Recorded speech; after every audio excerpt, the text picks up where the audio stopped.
శ్మశానానికి అధిపతి ఎవరు? హిందూ సంస్కృతిలో లెక్కలేనంత మంది దేవతలు కనిపిస్తారు.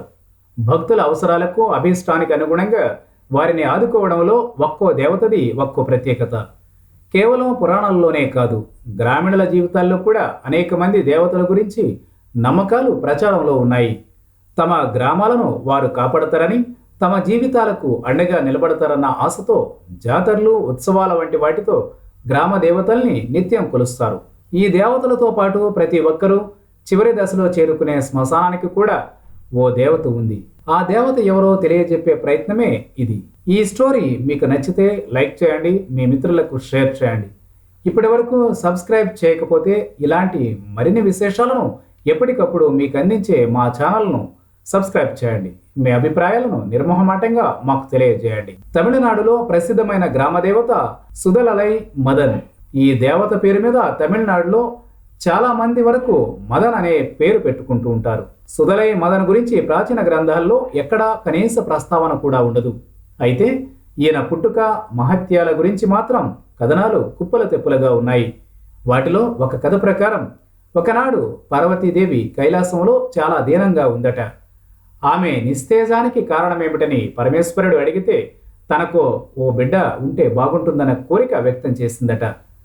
మనకు వినాయకుడు, సుబ్రహ్మణ్యేశ్వరుడు ఉన్నారు కదా అని శివుడు ఆమెను ఓదార్చడానికి ప్రయత్నించినా పార్వతీదేవి పంతాన్ని విడలేదు. దీంతో ఒక మహాజ్యోతి ముందు నిలబడి తపస్సు చేస్తే ఆమె కొంగలో బిడ్డను ప్రసాదిస్తానని శివుడు అనుగ్రహించాడట. భర్త చెప్పినట్లు పార్వతీదేవి బిడ్డ కోసం తపస్సు మొదలుపెట్టింది. త్వరలోనే ఆమె కొంగున ఒక శిశువు కనిపించాడు. కానీ ఆ శిశువుకు ఎలాంటి ఆకారం లేదు. నీ మనస్సులో నన్ను పరీక్షించడానికే ఈ వరాన్ని కోరుకున్నావు, అందుకే అసంపూర్తిగా ఉన్న శిశువు నీకు లభించాడని జరిగిన దానికి కారణాన్ని శివుడు పార్వతీదేవికి వివరించాడట. పార్వతీదేవికి జరిగిన భంగపాటు గురించి తెలుసుకున్న బ్రహ్మ మనస్సు కరిగిపోయింది. వెంటనే ఆ మాంసపు ముద్దకు బ్రహ్మ ఓ రూపు ఇచ్చాడు. అలా బ్రహ్మ చేతిలో రూపుదిద్దుకున్న పార్వతీ తనయుడే సుదలై మదన్ అని తమిళులు నమ్ముతారు. సుదలై మదన్ కథ ఇక్కడితో ఆగిపోలేదు. సుదలై పెరుగుతున్న కొద్దీ ఆకలి కూడా అంతకంతకు పెరిగిపోసాగింది. తన ఆకలి తీర్చుకోవడానికి కాలుతున్న శవాలను కూడా ఆరగించడం మొదలుపెట్టాడు. ఈ విషయాన్ని తెలుసుకున్న పార్వతీదేవి అతడు కైలాసంలో ఉండడానికి అర్హుడు కాదని, ఇక మీదట భూమి మీదే సంచరిస్తూ ఉండాలని ఆదేశించిందట. ఆ ఆదేశాన్ని మన్నించిన సుదలై భూమి మీదకు వెళ్లే ముందు పార్వతీదేవిని కొన్ని వరాలు కోరుకున్నాడట. తన విభూతిని రాసుకున్న వారికి ఎలాంటి అనారోగ్యమైన దూరం కావాలని, భక్తులు తనను కోరుకున్న ఏ కోరికైనా వెంటనే నెరవేరాలని, తాను ఉన్న చోట దుష్టశక్తులు అడుగు పెట్టకూడదని తల్లిని అభ్యర్థించాడట.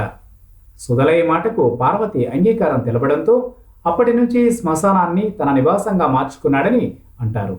తమిళ ప్రజలు నిజంగానే సుదలై మదన్ తమను ఎలాంటి రోగాల నుంచైనా కాపాడతాడని నమ్ముతారు. ఆయన చల్లని చూపు తమ గ్రామాన్ని రక్షిస్తుందని, శ్మశానం నుంచి ఎలాంటి దుష్టశక్తి తమ ఇళ్లల్లో ప్రవేశించకుండా కాపాడతాడని విశ్వసిస్తారు. తిరునల్వేలి జిల్లాలో ఉన్న శీవలప్పెరై అనే గ్రామంలో అయితే సుదలై మదన్ విభూది క్రింద దగ్గరలో ఉన్న శ్మశానంలోనే మట్టిని తీసుకువచ్చి ఇస్తారు. తమిళులు అధికంగా కనిపించే మలేషియా, సింగపూర్, శ్రీలంక వంటి దేశాల్లో కూడా సుదలై మదన్ను ఆరాధించడం కనిపిస్తుంది.